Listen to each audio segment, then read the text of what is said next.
कभी मुकेश सहनी ने बड़ा दांव जीता था बिहार के चुनाव में, 2020 के चुनाव में। इसके बाद कुछ वक्त के बाद उनके विधायकों ने उन्हें जोर का झटका दिया था और अब उनके विधायकों को जोर का झटका मिल रहा है। दरअसल हुआ यह था कि मुकेश सहनी की पार्टी वीआईपी में 4 सीट जीते थे, जिनमें से 3 विधायकों ने अपना पाला बदलकर भाजपा पार्टी में अपना ठिकाना बना लिया और मुकेश सहनी की पार्टी टूट गई। जिसके बाद मुकेश सहनी ने इसका खूब जिक्र भी किया। उन्हीं विधायकों में से एक रहे थे मिश्री लाल। अब मिश्री लाल यादव को भाजपा पार्टी गोल गोल घुमा रही है। ऐसे में मिश्री लाल के तेवर भी बदल चुके हैं। मिश्री लाल यादव ने कहा है कि उन्होंने पार्टी के प्रति खूब निष्ठा दिखाई, लेकिन फिर भी उनके साथ अनुचित व्यवहार किया गया। मिश्री लाल ने कहा है कि पार्टी में पिछड़ों का सम्मान नहीं किया जाता है। पार्टी घमंड में चूर हो गई है। पार्टी में अब केवल चमचे लोगों को सुनी जाती है। कर्मठ और ईमानदार और मेहनती कार्यकर्ताओं को दरकिनार किया जाता है।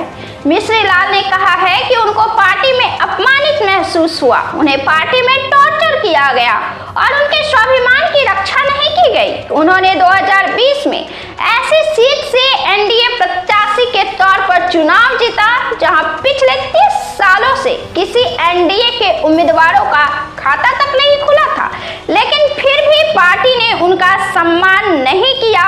ऐसे में अब उस पार्टी में रहना उनके जैसे स्वाभिमानी व्यक्ति के लिए उचित नहीं है।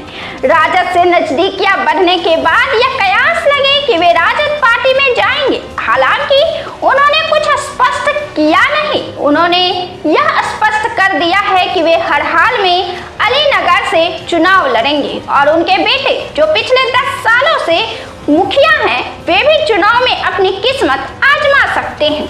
मिश्री लाल यादव की बात करें तो एनडीए से इस्तीफा उन्होंने दिया है, यानी कि भाजपा पार्टी से इस्तीफा पार्टी के लिए एक बड़ा झटका है। मिश्री लाल यादव दरभंगा क्षेत्र में ओबीसी समुदाय के बड़े ही प्रभावशाली नेता माने जाते हैं।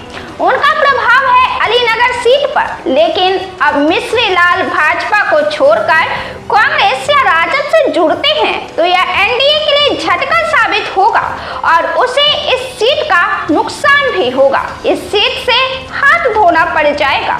बिहार में ओबीसी को अपने फेवर में करने के लिए कांग्रेस भी बिहार में जान फूंक चुकी है। ऐसे में ओबीसी समुदाय के नाराजगी से भाजपा को भी नुकसान होने तय है। इस वीडियो में दोस्तों इतना ही। बिहार और देश दुनिया की पॉलिटिकल खबरों और स्टोरीज से बने रहने के लिए बने रहें हमारे साथ। बहुत बहुत धन्यवाद।